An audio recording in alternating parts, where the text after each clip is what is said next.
এই দেখো বন্ধুরা, অনেকগুলো কড়াইশুঁটি না ঘরে ছিল, তাই ভাবলাম এগুলো দিয়ে একটা কিছু করি। তাই সকালবেলা উঠে এগুলো ছাড়াতে বসে পড়েছি। অনেক কিছু ভেবে ঠিক করলাম যে কড়াইশুঁটির কাবাব বানাবো। খুব সামান্য উপকরণ দিয়েই এই কাবাবটা তৈরি করা যায়। যেমন এই কড়াইশুঁটি আমি একটু গরম জল আর নুন দিয়ে ভাপিয়ে রেখেছি, আর নিয়েছি সেদ্ধ করা আলু, পেঁয়াজ কুচি, কাজু বাদাম, চালের গুঁড়ো, কয়েক টুকরো পাউরুটি, সুজি, আর লাগছে আদা, হলুদ, গরম মশলা, জিরে, লঙ্কার গুঁড়ো, জোয়ান আর লঙ্কা। এই দিয়েই আমি আজকে এই কাবাবটা তোমাদের করে দেখাবো। প্রথমেই আমি এই কড়াইশুঁটি, কয়েক টুকরো আদা আর দুটো কাঁচা লঙ্কা এই দিয়ে আমি মিক্সিতে একটু গ্রাইন্ড করে নেব। একবারই করব, যাতে বেশি করলে আরো পেস্ট হয়ে যাবে। দেখো, আমি মিক্সিতে কড়াইশুঁটিটা বেটে নিয়েছি। এবার সমস্ত উপকরণগুলো একটা বোলের মধ্যে নিয়ে নিচ্ছি। এবার এক এক করে সমস্ত উপকরণ মশলা আমি এর মধ্যে মিশিয়ে দেব। এই আলুটাও দিয়ে দিলাম, সঙ্গে একটু সুজি দিচ্ছি। আমি না খুব অল্প উপকরণ দিয়ে করছি, তোমরা তোমাদের মতন করে নিয়ে নেবে। এটা দিলাম, পেঁয়াজটাও দিয়ে দিচ্ছি, আর কয়েক টুকরো পাউরুটি দিয়ে দিলাম।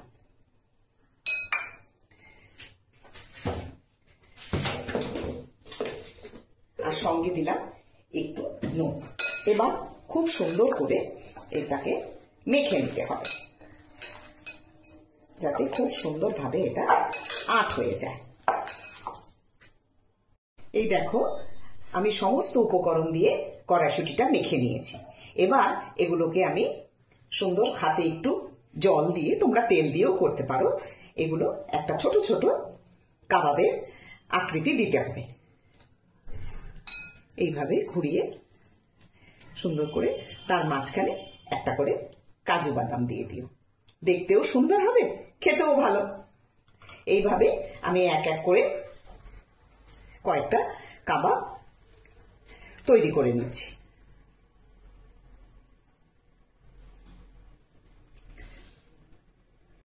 এই দেখো, আমার কাবাবগুলো তৈরি করা হয়ে গেছে। এবার আমি এগুলোকে তেলে ভাজবো। তো তোমরা এটা সাদা তেলেও ভাজতে পারো, আবার সর্ষের তেলেও ভাজতে পারো। আমি সর্ষের তেলে ভেজেই তোমাদের দেখাবো।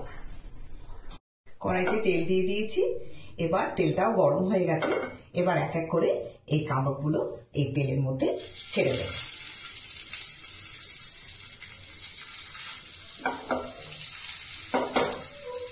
আস্তে আস্তে এগুলো ভাজতে দিতে হবে। এক পিঠ হয়ে গেলে আর এক পিঠ উল্টে দিয়ে সুন্দর করে ভেজে নেব। এবার দেখো, কাবাবগুলো এক এক করে আমি উল্টে দিচ্ছি। এক পাশটা হয়ে গেছে, খুব সুন্দর একটা গন্ধ বেরিয়েছে। তোমরা বাড়িতে বানিয়ে দেখো, খুব ভালো লাগবে।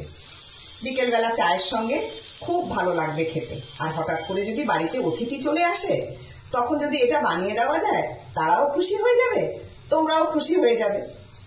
দেখো, আস্তে আস্তে দুই পাশ সুন্দর করে ভেজে নিতে হবে।